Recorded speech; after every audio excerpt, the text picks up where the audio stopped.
उत्तर प्रदेश के जनपद हापुड़ में जेएमएस ग्रुप ऑफ इंस्टीट्यूट के तत्वाधान में 10 फरवरी 2024 को हिंदी भारत माता के माथे की बिंदी के बैनर तले विराट हिंदी कवि सम्मेलन का आयोजन किया गया। सुनते हैं कवि सम्मेलन में आए कुछ कवियों को। आप लोगों को समर्पित करना चाहता हूं। क्या दिया हमारे देश को आप लोगों ने कि देश जाति धर्म हेतु युद्ध लड़ना पड़ा तो हाथ न छूटी कभी आपके कमान है। कि देश जाति धर्म हेतु युद्ध लड़ना पड़ा तो हाथ से न छूटी कभी आपके कमान है। और तन मन धन से सदा ही है समर्पित, कि तन मन धन से सदा ही है समर्पित और हृदय में धारा हुआ स्वाभिमान है। और राष्ट्र भक्तिमान को बढ़ाती रही आपके वह, कि राष्ट्र भक्तिमान को बढ़ाती रही आपके वह, आपसे ही बड़ी माता भारती की शान है। वो आपकी वजह से, कि आपकी वजह से, कि आपकी वजह से ये वसुधा सुरक्षित है। आपकी वजह से ये भारत महान है। आपकी वजह से ये वसुधा सुरक्षित है। आपकी वजह से ये भारत महान है। बहुत बहुत देते हैं जिसके दम पर मानस जैसे बड़े ग्रंथ बन जाते हैं। मेरे जैसे मूढ़ कवि भी सुनो समर्थ कहलाते हैं।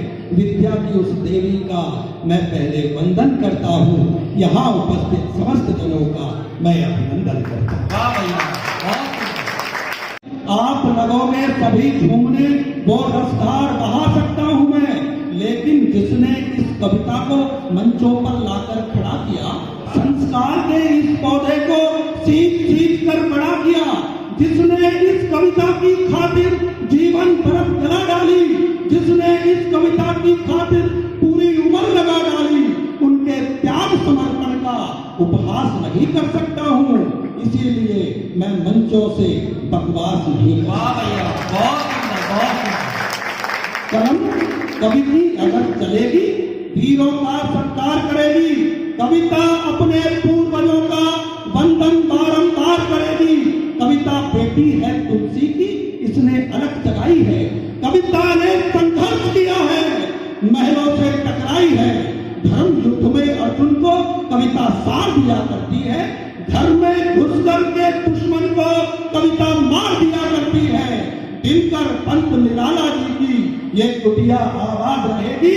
खड़े हुए हैं कविता वाले, कविता जिंदाबाद रहेगी। बहुत जिंदाबाद। अलहड़ मस्त जवानी वाली तुम गोरी की चाल लिखो, रिमझिम सावन की सब बरसातें लिख देना। साथ रति के कामदेव की भीगी रातें लिख देना। लिख दो खूब पपी है की कोयल की मीठी तान लिखो। किसी गृहिणी के हृदय में छुपे हुए अरमान लिखो। ऐसा करने की खातिर जब मैं कलम उठाता हूँ, अक्षर अक्षर जोड़ जोड़ कर कुछ शब्दों को लाता हूँ। भीख मांगते कुछ बच्चों की एक टोली आ जाती है।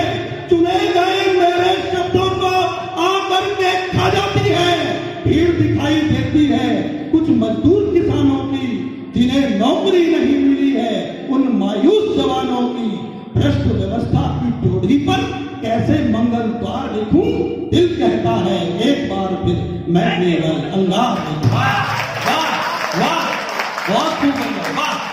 लिख सके तो ले तो आज कुछ कमाल लिख। पीढ़ियों की धमनियों में रक्त का उबाल लिख। लिख वही जो भारती की आरती का नूर हो। लिख वही जो देशभक्ति के नशे में चूर हो, जो कभी झुका नहीं प्रताप सा पहाड़। लिख ईगलों का झुंड छोड़ शेर की दहाड़ लिख। बहुत सुंदर। लिख वही जो अर्जुनों को तीर दे कमान दे। लिख वही जो फिर हमें पटेल सा महान दे। जुगनुओं ने क्या दिया सूर्य का उजास। लिख देशभक्त देश में फिर कोई सुधार नहीं। लिख वही जो द्रौपदी को चंडिका बना सके। लिख वही जो शत्रुओं के रक्त में नहा सके। लिख वही जो द्रौपदी को चंडिका बना सके। लिख वही जो शत्रुओं के रक्त में नहा सके। कीचकों की मौत पे बेटियों के बार लिख। चूड़ियों के कंगनों के साथ में कटार लिख। मुंड मुंड जोड़ के मुंड मुंड सीढ़ियों ठमरियों में रक्त का उबाल दिख, इतिहास उठाकर देखें तो इसमें कई कथाएं हैं। भारत भू को गर्वित करती इसमें कई कथाएं हैं। आने वाली पीढ़ी देखे, दर्पण बहुत जरूरी है। हम जिनके वंशज हैं उनका दर्पण बहुत जरूरी है। इसीलिए इतिहास उठाकर प्रश्न खोलता रहता हूँ। परशुराम के फतवे का मैं वचन तोड़ता रहता हूँ। और तो माँ भारती के बेटे टोडरमल जैन साहब ने कहा वजीर खान से कि वजीर खान तूने दीवार में एक अच्छे चिरवा दिए, लेकिन मैं इनका अंतिम संस्कार करना चाहता हूँ, ये जमीन तो मुझे दे दे। वजीर खान की तरफ से जवाब आया कि ये जमीन तुम्हें मिल जाएगी, लेकिन जितनी जमीन तुम्हें चाहिए उसको सोनों के सिक्कों से भरना पड़ेगा। तो माँ भारती के उस बेटे ने अपना सब कुछ बेचकर 7,600 सोने के सिक्कों से 4 गज जमीन खरीदी थी। साहब, यहाँ तमाम व्यापारी लोग बैठे हैं, लेकिन इतना बड़ा सौदा, इतनी बड़ी डील आज तक दुनिया के किसी कोने पर नहीं हुई। जब 4 गज जमीन 400 करोड़ रुपए में उस हिंदुस्तान के बेटे ने खरीदी थी, और उसके बाद भी कोई कहता है कि आजादी चरखे से आई। तो कहना पड़ता है इंच इंच धरती की हमने कीमत बड़ी चुकाई है। छोटे छोटे मासूमों की हमने फिदा उठाई है। चरखा चरखा चरखा चरखा कहने वाले सुन ले। शीश दिए हैं 7 लाख, तब आजादी आई। इन पृष्ठों में एक पन्ना है जोरावर बलिदानी का। इन पृष्ठों में क्या कहना है गुरुओं की कुर्बानी का। इन पृष्ठों में एक पन्ना है जोरावर बलिदानी का। इन पृष्ठों में क्या कहना है गुरुओं की कुर्बानी का। इन पृष्ठों में नेताजी का एक अलग किरदार मिलेगा। जनरल डायर से टकराता ऊधम सिंह सरदार मिलेगा। इन पृष्ठों से चित्र उतारो, फिर अपने किरदार करोगी। इन पृष्ठों में लिखा हुआ है मैं राम करूंगी। आपके आज के कार्यक्रम की जो गरिमा में उपस्थिति है, जो सीएमडी है इंडिया लिमिटेड के श्री अनिल त्यागी जी आपके बीच उपस्थित हो गए। एक बार जोरदार तालियां उनके लिए भी होगी। मैं एक बात ये कहना, बेटा कोई भी अब 2-4 मिनट के लिए उठे ना तो भगवान साहिब मैं गरीबों के ईमान में रहता हूं।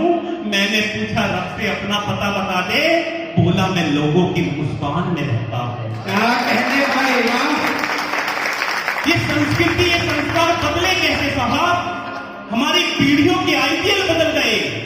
मैं जहां भी कार्यक्रम करता हूं संस्कार और संस्कृति पर आधारित करता हूं। मैं जानता हूं ये अच्छा काम है, लेकिन कम लोग समर्थन करेंगे, लेकिन जो भी करेंगे वो मेहनती लोग होंगे। अगर आज इसे कविता के पीछे, अगर हिंदी संस्कार संस्कृति के पीछे ऐसे मेहनती लोगों की उपस्थिति हो गई भैया, तो मैं जानता हूं कि कुछ तो मैंने कर दिया। क्योंकि झूठी बातों के संग में नहीं आए हैं, हारने के लिए जंग में नहीं आए हैं। कि झूठी बातों के संग में नहीं आए हैं, हारने के लिए जंग में नहीं आए हैं। अरे बहुत जल्द ही लोग प्यार कर बैठे हमें, अभी तो हम पूरे रंग में नहीं। क्या कहने भाई वाह। और क्या है कि जिस गांव में बारिश नहीं पड़ती वहां की फसलें खराब हो जाती हैं। अभी आ रहे हैं मुख्य अतिथि, आ रहे हैं हमारे, भैया स्थान ले लो, आप समय से आए हो। कि जिस गांव में बारिश नहीं पड़ती वहां की फसलें खराब हो जाती हैं, और जहां संस्कार पैदा नहीं होते वहां नस्लें खराब हो जाती हैं। इन नस्लों को बचाने का काम 1 मिनट में तुम्हारे मन तक पहुंच जाऊंगा मैं। क्योंकि ताली वो नहीं बजाते, ताली वो नहीं बजाते जिन्हें खुशी या गम होता है। अरे ताली तो वो बजाते हैं जिनकी बाजुओं में दम होता है। क्या कहने वाला। क्योंकि संस्कार देने का काम यदि कोई करती है तो वो मां करती है।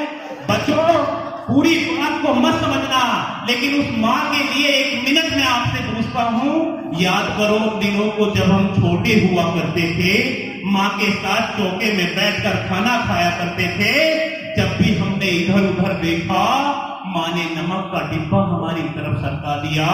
हमारे बिना बोले सब कुछ समझने की शक्ति यदि उस भगवान ने किसी को दी है तो वो माँ को दी है। और वो माँ जब बदल हुई, जब वृद्धाश्रम बने, तो मैंने कहा कि खुद में इतना बिखर चुकी है वो, खुद में इतना बिखर चुकी है वो कि छोड़कर भी तो अब जाया नहीं जाता। उम्र के आखिरी पड़ाव पे बेटा कह रहा है, मां मुझसे ये रिश्ता निभाया नहीं जाता। क्या कहने वाह। क्योंकि अगर लतीफे तुम्हें सुना दूं तो हंस दोगे, मुस्कुरा दोगे, बेबुनियादी बातों पर तुम ताली खूब बजा दोगे।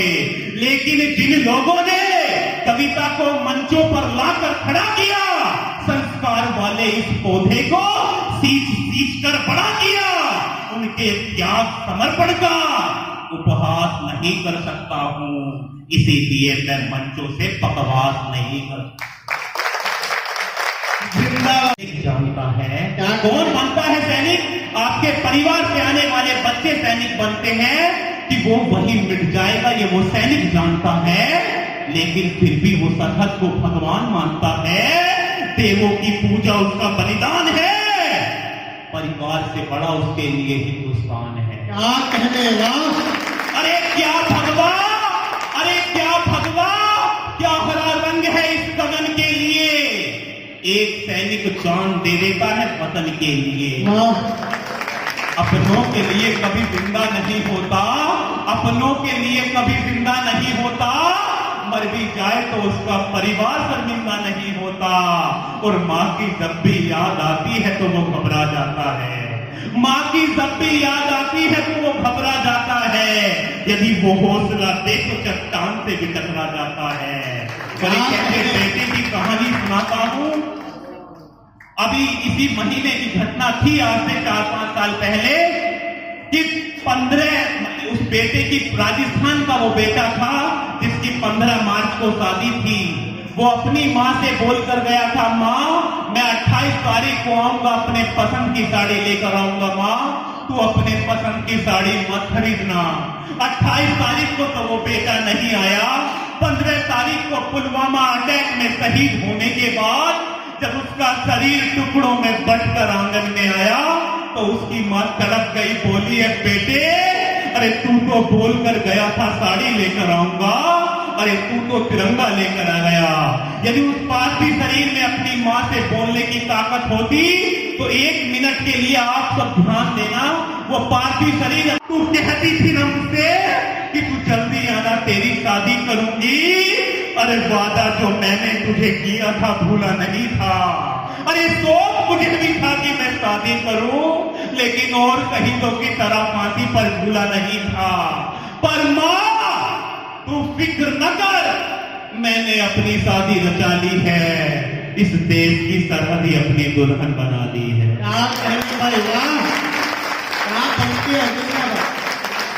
बहुत बहुत धन्यवाद, बहुत बहुत आभार। इस कार्यक्रम के अगले पड़ाव पर मैं आपसे बात करना चाहता हूं।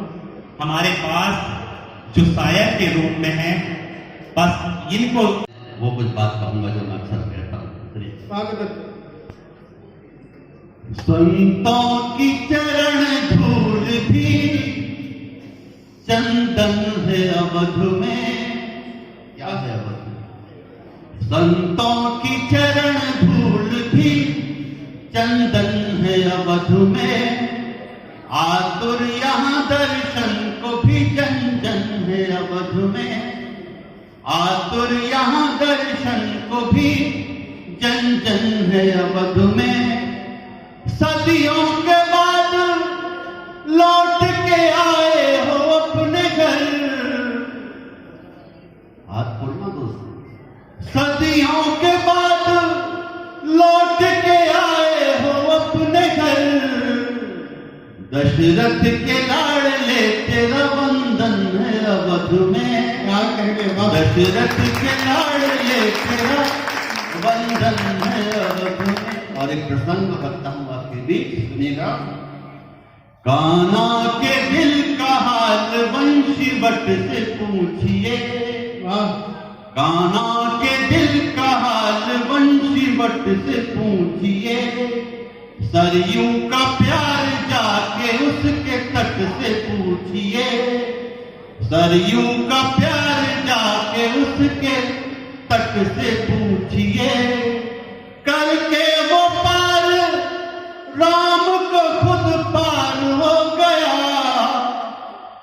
करके वो पार राम को खुद पार